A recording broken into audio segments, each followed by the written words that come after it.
Shay linked his arm with Ollie's as they strolled by the waterside. They returned Ollie's laptop and camera gear to the bus and found no one around, so they snuck away again for a quick walk before Shay was due at soundcheck.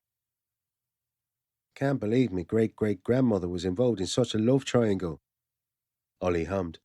He hadn't resisted when Shay had taken his left arm, but the ripple of tension in him was hard to miss. It actually wasn't that unusual in those days. Men were mistakenly reported dead quite frequently, and what were the women left behind supposed to do? Mourn forever? "I think my dad has a girlfriend." "That's nice." "It is. He won't tell me, though. I reckon he's worried or think it's too soon." "Do you?"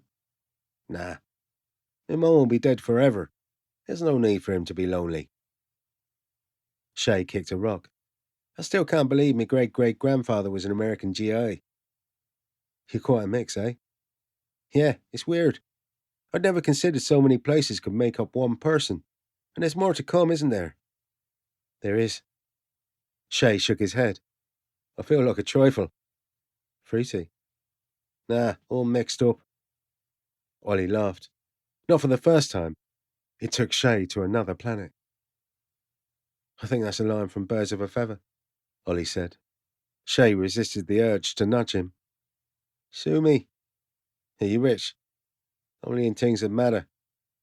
Ollie hummed again, but it was distant this time, and Shay let him be. The quiet time was sacred, and despite spending the last 2 nights wrapped up in each other, he couldn't quite believe it was real. "I'm sorry, you know," Ollie said after a while. "What for?"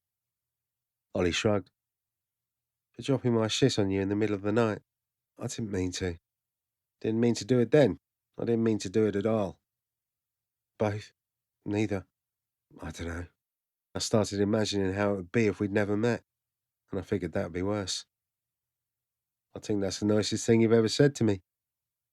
Ollie snorted. "Then I need to try a bit harder. If it's any consolation, I feel nice things when you're around." Shay stopped walking. "What are we doing?" "Huh?"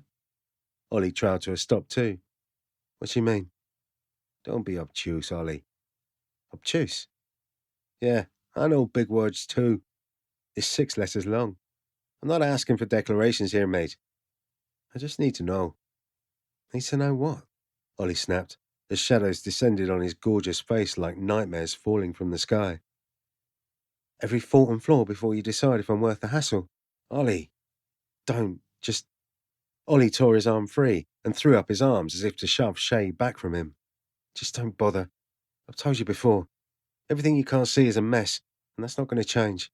Besides, the tour ends in 2 weeks." He was flushed by the time he'd finished his expletive-heavy rant, and his accent had thickened to the point where Shay feared for a moment that he barely recognized him. Hurt lashed his heart, and his eyes grew damply hot.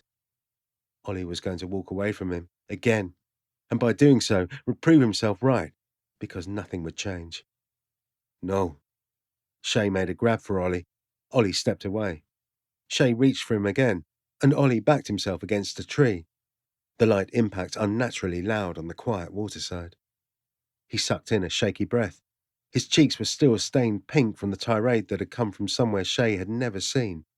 But his eyes were different now, distant, lost. But there was something else too, something that frightened Shay more than anything. Defeat. "Ollie." "Shay."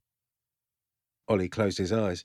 He balled his hands into fists, and he seemed to shrink against the bark, as though that would hide him from Shay, and from the rest of the world. "I can't do this. I'm not asking you to do anything. But you will." "How do you know?" Silence, but it wasn't silent. Shay stepped impossibly closer to Ollie, and the thunder in his ears was too loud to be his heart beating alone.